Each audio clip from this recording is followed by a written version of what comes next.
Merci Monsieur le Président, Mesdames, Messieurs les ministres, mes chers collègues. Monsieur le ministre, les importants épisodes de sécheresse de l'été dernier n'étaient finalement que les prémices d'une pénurie qui s'installe désormais dans la durée.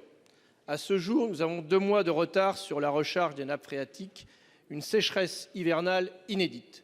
L'accès à l'eau potable, que l'on croyait garanti à tous nos concitoyens, est aujourd'hui menacé. D'autant plus que nous constatons la réduction des débits des cours d'eau qui entraîne une concentration des micropolluants et pose un vrai problème sanitaire pour la potabilité de l'eau.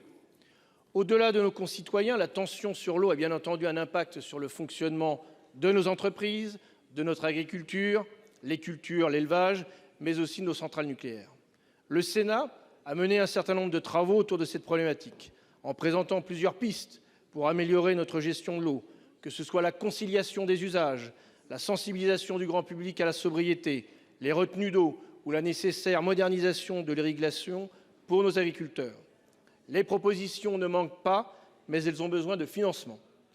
Monsieur le ministre, dans ce contexte qui nous préoccupe tous, plusieurs départements ont déjà été placés en situation d'alerte sécheresse.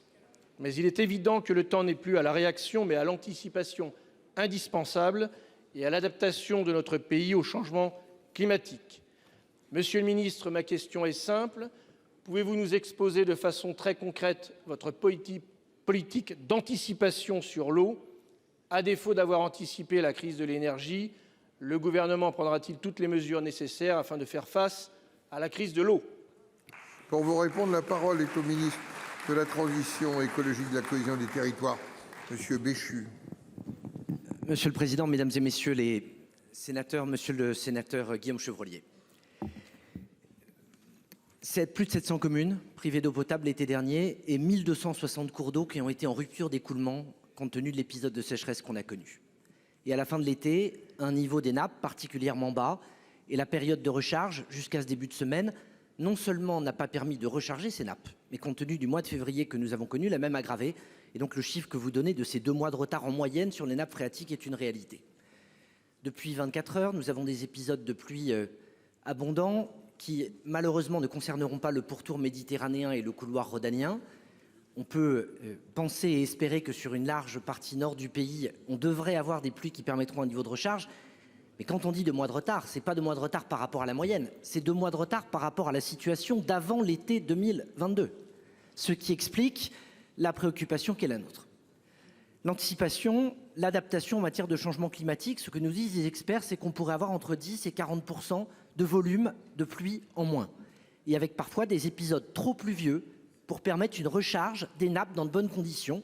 Parce que si la pluie est trop forte, en particulier si on ne se préoccupe pas de lutter contre l'artificialisation, en faisant en sorte de pouvoir permettre la recharge des nappes, si on ne se préoccupe pas de la perméabilité des sols, on aggravera une partie de cette situation.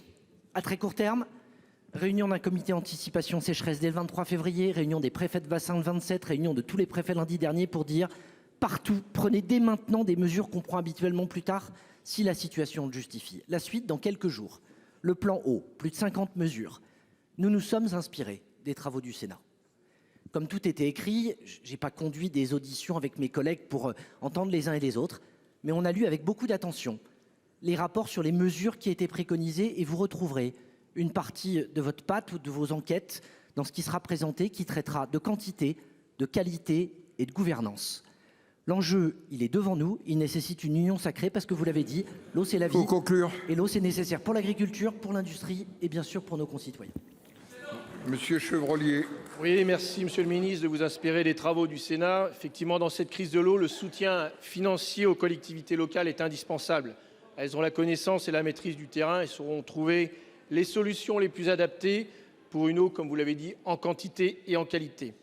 Et avec les éventuelles mesures de restriction, le gouvernement doit informer de façon transparente, j'ose dire limpide, afin de permettre l'acceptabilité des contraintes. La parole est à notre collègue Michel Canevet pour le groupe de l'Union centriste.